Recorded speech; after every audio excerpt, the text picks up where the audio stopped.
Bonjour Patrick. Bonjour. Donc vous êtes le directeur du festival de jazz de Tourcoing, mais c'est plus long que ça le nom, d'après ce qu'on disait avant de commencer cette interview. En effet, j'y tiens beaucoup.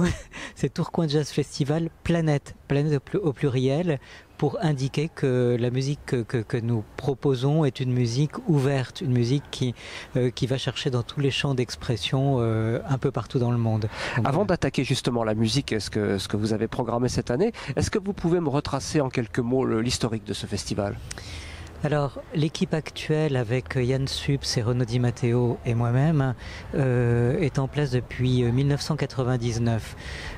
Auparavant, il y avait un festival qui durait un mois et demi, et nous avons voulu revenir au code d'un festival, c'est-à-dire resserrement dans le temps, resserrement dans l'espace aussi, parce qu'il bougeait beaucoup ce festival. Resserrement dans le temps, mais ça dure longtemps déjà. Ça dure quand même 8 jours, oui. Ouais. Donc c'est déjà assez long, et en ce qui me concerne, je serais partisan de le resserrer encore un petit peu.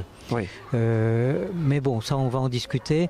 Nous sommes à l'approche de la 30e édition, nous sommes à la 28e cette année, et les grands changements, ce projet a bien vécu. S'il doit y avoir des transformations, ce sera pour le 30e anniversaire. Voilà, c'est une date symbolique, on va dire. Hein. Voilà. Quelles sont les spécificités de ce festival ? Il y a plusieurs lieux. Et puis une programmation tout à fait somptueuse également. Oui, je vous remercie pour la programmation, je n'osais pas le dire. Il y a en effet plusieurs lieux dans la ville.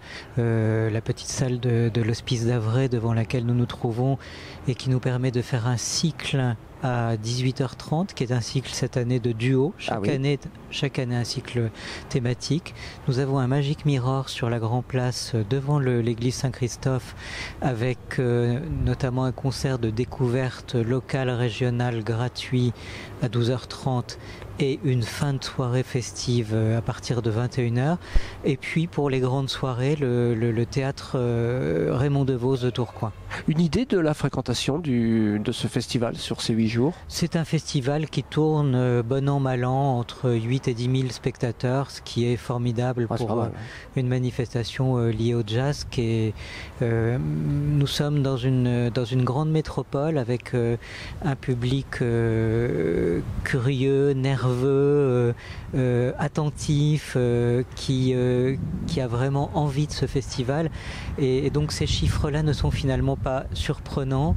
Ils correspondent à quelque chose qui est un état d'esprit qui existe ici. Quelques têtes d'affiche ou quelques programmations dont vous êtes particulièrement fiers pour cette édition 2014 ? Alors, nous avons eu hier soir le trio Paolo Fresu,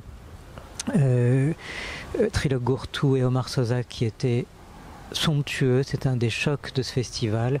J'ai adoré le projet haïtien de Jacques Schwartzbart, que j'adore déjà humainement. C'est un homme formidable, mais son projet en quintette septette, puisqu'il y avait 2 musiciens additionnels traditionnels venus d'Haïti, est absolument magnifique, émouvant et éblouissant. C'est un virtuose incomparable. Dans mon panthéon, je place aussi très haut Denis Cugnot et Yom. J'aime beaucoup la musique klezmer. Je trouve qu'elle a une puissance d'expression. Elle va chercher jusqu'au plus profond de l'âme. Elle a à la fois toute la détresse du peuple yiddish et la force d'entraînement des fêtes que ce peuple est capable de susciter. J'adore absolument ce duo. C'est ce soir justement. Donc on va vous souhaiter un bon festival et un bon concert pour ce soir. Merci Patrick. Merci beaucoup.